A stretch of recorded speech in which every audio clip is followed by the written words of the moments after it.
Caterpillar's board of directors today voted to raise the dividend by 10 cents, which equates to an 8% increase to dividend stock investors of Caterpillar. Management saying we continue to generate strong free cash flow, and that gives us confidence to raise our dividend. So in this video, I'm going to look deeper into why Caterpillar's management feels so strongly about its prospects, and an explanation into why the company is able to increase its dividend again for dividend stock investors. So if you look at their segments, the CEO said that their oil and gas customers are ordering more products from us and sales are increasing. They're actually saying that they're struggling a bit to meet all of the demand that's out there, right? They're struggling to meet demand. That's great news, isn't it? So it's more of a muted demand increase, but demand is still increasing, and there's an imbalance between the supply the company has and the demand that's out there in the market for its products.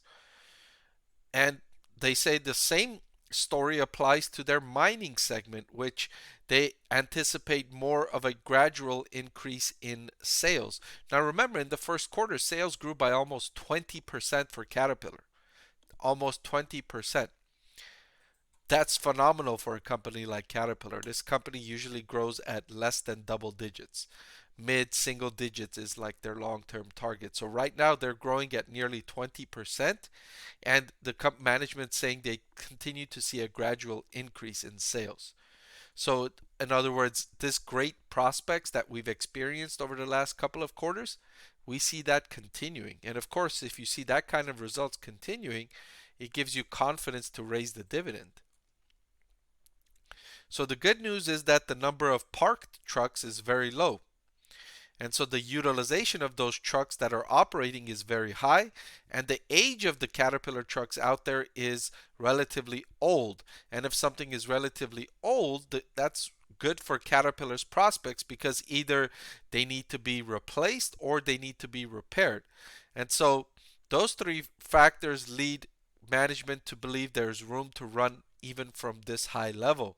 So sometimes what management is saying, that sometimes their clients will replace the trucks and sometimes they'll rebuild the trucks. And either way, it's a good thing for Caterpillar, because if they replace the trucks, then they're probably going to go back to Caterpillar to buy more of Caterpillar's trucks. Or if they're not going to replace it, they're going to repair it. Well, they're going to go to Caterpillar for the repair and maintenance services. And either way, Caterpillar benefits. So strong prospects for Caterpillar. The company expects, in fact, they gave an outlook for 2023, and after the first quarter, management said, you know what? It looks like 2023 is going to be better than what we expected. So the first quarter was so good that management said 2023 is going to be better than what we expected, and they already expected a pretty strong year in 2023. So many factors working in Caterpillar's favor. All of the legislation that's passed, that's creating booming construction spending. Rising commodity prices are creating an increase in its products, because miners want to bring up those materials, those commodities, because they're able to sell those at higher prices. So they're more interested to mine those products right now, mine those commodities and sell them at higher market prices. The confluence of factors working in Caterpillar's favor. And yeah, I'm not surprised that management voted to increase the dividend by 10 cents, and resulting in an 8% increase in the dividend payment. Now, if you're wondering if Caterpillar is a stock to buy, I've got a video on that. In fact, Caterpillar is one of my top 20 stocks to buy. I'll link that video. It should be popping up on your screen right now. So if you want to see that, click on that video. But that's all for this one. Thank you so much for watching. I want to thank the Motley Fool for sponsoring this video. Visit fool.com/Parkev for the 10 best stocks to buy now.